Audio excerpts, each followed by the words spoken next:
Kia ora and welcome back to the channel. I'm Elvie and today we have a kind of spontaneous video. I had no plans of this, but I found this watercolour set. It's by MOZART.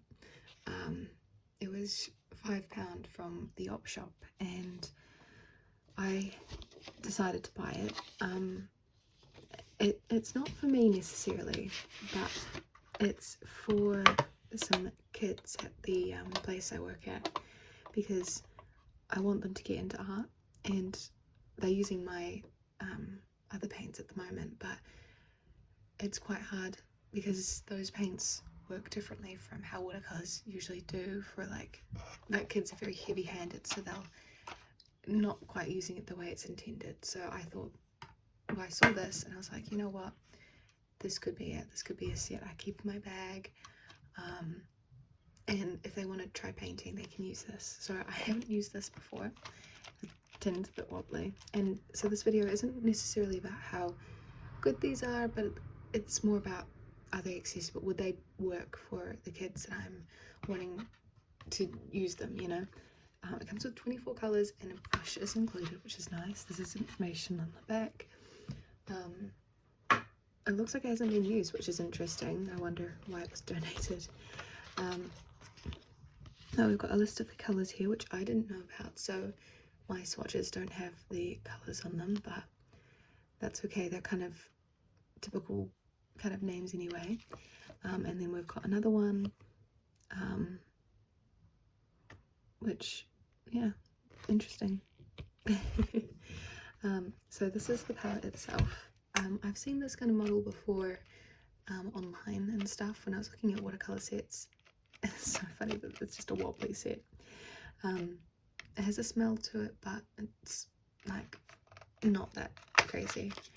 And so this is the brush. It looks like a pretty good brush. It looks quite small, so maybe a 0.424, which is alright, but I don't think they've got brushes at the school, so maybe I won't bring this, or maybe I'll have it in there for backup. Maybe I'll use this today for the swatching just to see what it's like. But yeah, lots of colours here. I won't pre-wet them, I'll just go for it and see what happens. So I'll put them up there and I'll just set up for swatching. Now, you can see I did a very fancy method for the swatching. It is circles. What way do I want to start? Maybe I'll start, see, these aren't, I'm going just straight in. This one, I didn't think about it, it's white, I don't have anything on here, so we'll just go over the lines for it.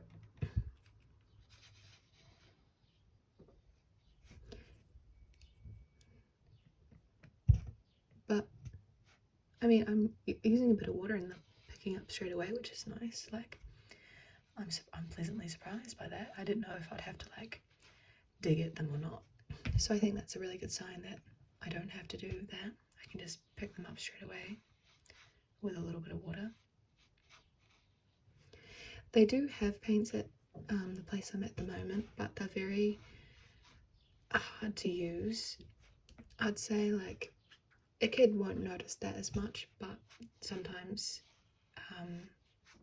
you struggle, not because you're wrong, but because the materials just aren't working how they should.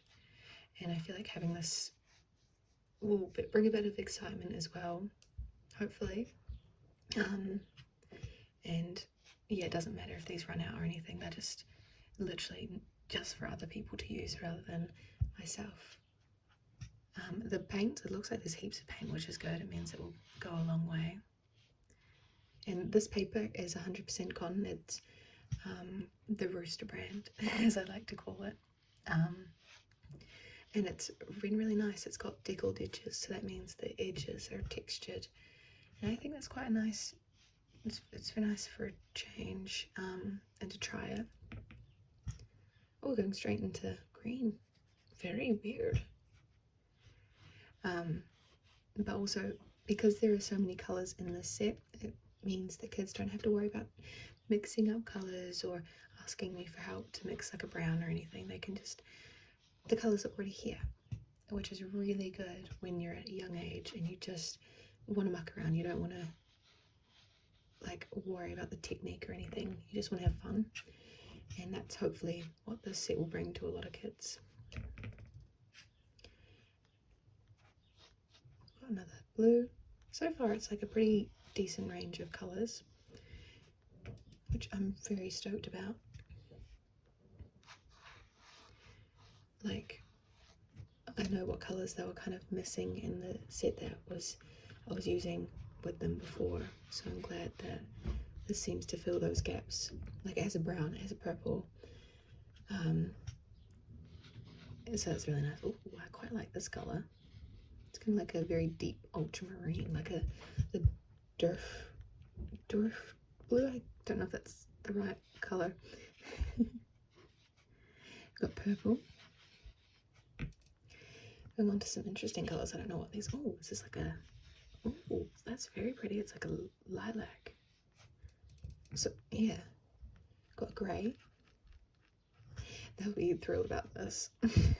Oh, it's quite a nice grey. I like that. I actually quite like these colours. Got like a sepia. Burnt umber of sorts, and then to round it off we have a black. That's actually a really nice range. I quite like that. You can see like these are student grade, okay? Like they are not meant to be anything crazy or special. That is meant to be accessible.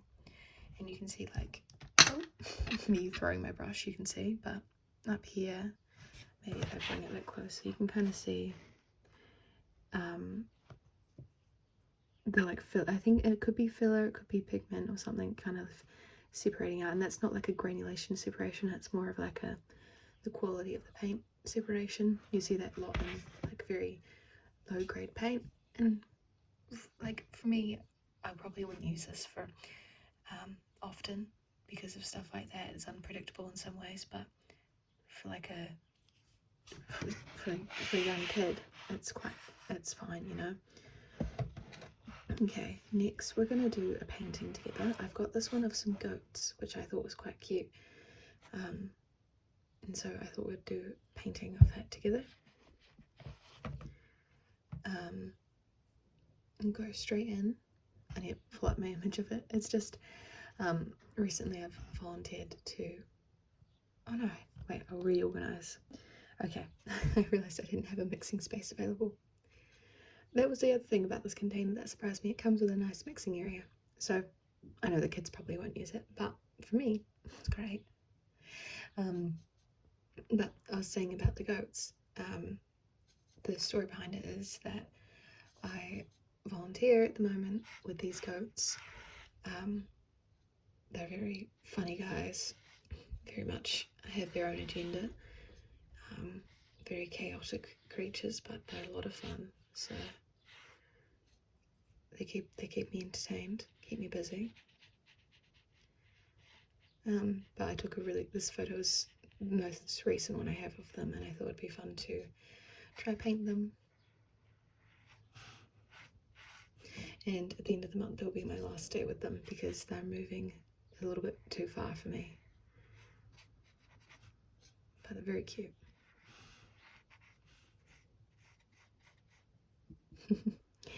And then maybe I'll start the grass.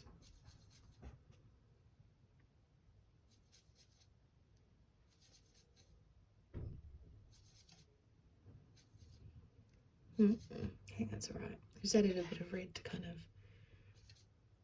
of mute it a little bit rather than having that very bright green.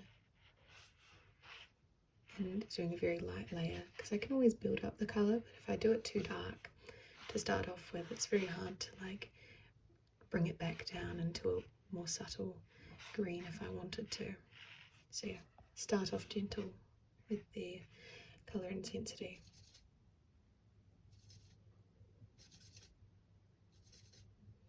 It's very sweet. When you guys get a sketchbook tour of this book, you'll see a few of the paintings that other people have done. I've got some very beautiful ones in here.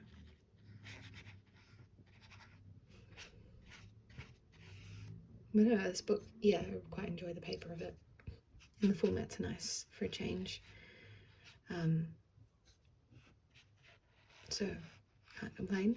The book after this will be Moleskine, the Moleskine watercolour book. So that will be interesting to try as well, because I don't know much about their watercolour paper. I only use their sketchbook stuff for my daily drawings, which I'm still doing. I just haven't done a video on them for ages, like drawing with you guys, which I've been meaning to do, but been very busy at the moment, so just haven't been able to fit it in. But that's on my list of things to do, and so that might be the next video in the end. It's just a daily drawing together. I've been practicing people that I feel like that's one thing that's like, it's good to just keep on top of, like practicing faces and different distances that people are at and stuff like that. And it's a really good excuse, like if it's someone's birthday coming up, I'll do a drawing of them for their birthday, you know, just in the book, so that, I don't know, just like a whole spread for them, you know. So the green, I've kind of shifted the colour of the green as I've drawn out the colour, but I quite like that. I like doing that because it keeps it, I don't know, changing a little bit. It's not just one flat colour, it's a few different types of green, one. So there's our base. That's looking alright. And then I think I'm happy with the sky colour. I don't want to make that any darker, but maybe I'm going to start on the goats. So they're actually mostly white, but what I'm going to do is darken up the brown that I've got here with a bit of the ultramarine. It's kind of made it a bit purple. Maybe I'll have a bit of yellow to balance it out, or orange. There we go. And we'll do our first layer of the goats. Now I don't know if there's a chalky when they dry, so I don't want to go too heavy with the paint, because some student grade paints will go very chalky and like rub off the colour. The colour will, like, they don't have enough, I don't know why. I think it's if there's too much filler, or like it becomes quite a chalky texture, and like if you rub your finger over it, the pigment will just like come right off and like stick to your finger. So I'll just avoid that, hopefully, by using thinner layers. We've got the goat back here.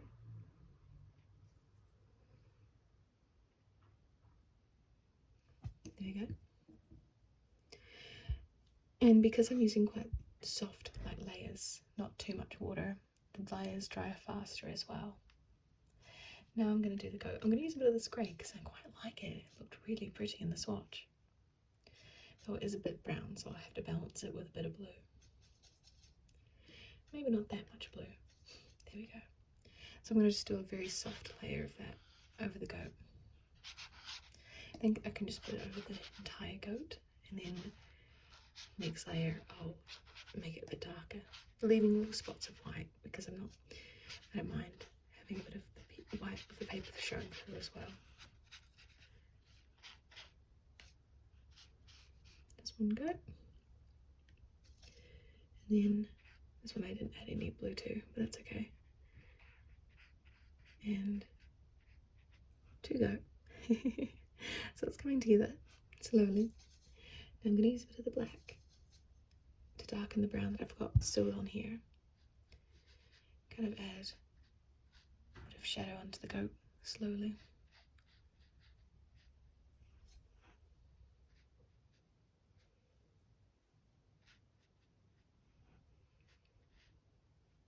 And then same with the goat in the back.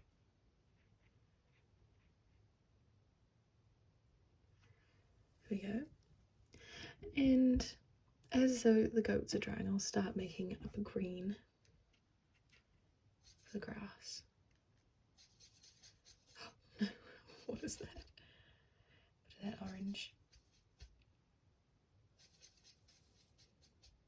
And I quite like that, that's alright. So I'm not like covering all of the work that I did with that other green, just kind of following it horizontally, making like leaving gaps and everything. It's not quite the colour I want, but I'm gonna add, I think, a third layer. I go in layers of 3, I find, especially for like a quick painting like this. I'll try to do 3 layers, that way I've got my light, mid and dark tones covered, even if it's such a rush, like it's just a quick painting or a quick study painting. Now this is a different green again. I don't mind, it's kind of, grass does change a bit with the colour. Here we go. Dragging it out.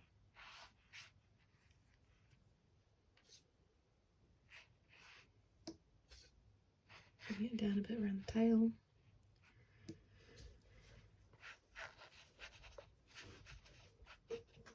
There we go. It's getting there, it's getting there. Now, back onto the goats. I'll use a bit of a brighter brown. Just to brighten them up a bit because they're looking a little dull. That's kind of, oh.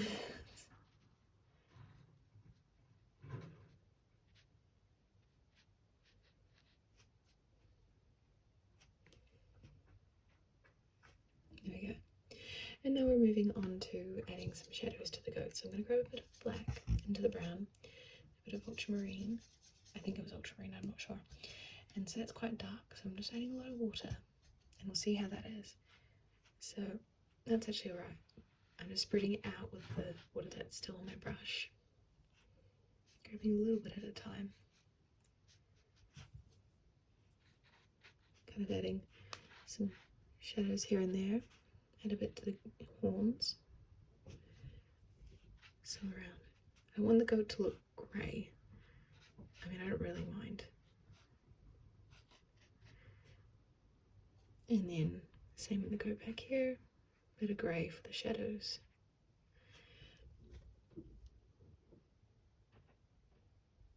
And then, sorry, I didn't have the whole thing in there. And maybe once this is dry, we'll add another layer of green, and that might be it. It's not a complicated painting today, but it is still fun.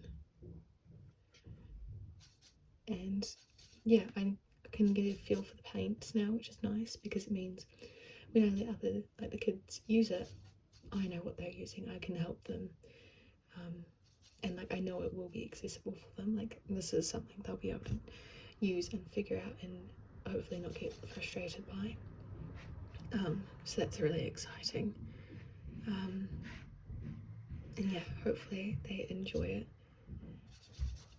Because yeah, it's just really nice when I'm able to like show people the joy of painting and how fun it can be. And especially when people are younger, it's more impressionable, and they might, even if they don't like it initially, it's something they can always come back to because they've tried it, they've given it a go once, and maybe further down the line they're kind of like, oh, I remember doing painting before, maybe I should try it again. You know, it's not something that's completely unknown and something they have never tried. So that's kind of the hope. It's a very ambitious and optimistic approach, but I really do think art is a good way to meditate, and I find it really rewarding, so hopefully the kids enjoy it. And I'll do a little bit more shading on the goat, and then that should be complete. There we go, just like that. Now it's no professional paint, but it is still fun, and I did enjoy painting with it. And yeah, it was a very good op shop find. So for you people that don't know, an op shop is what some people might call a thrift shop or a charity shop. I forgot to explain that. But yeah, thank you guys so much for watching. I hope it was fun, interesting and enjoyable. this is the painting up close, and then these are the swatches, and I'll see you in the next one.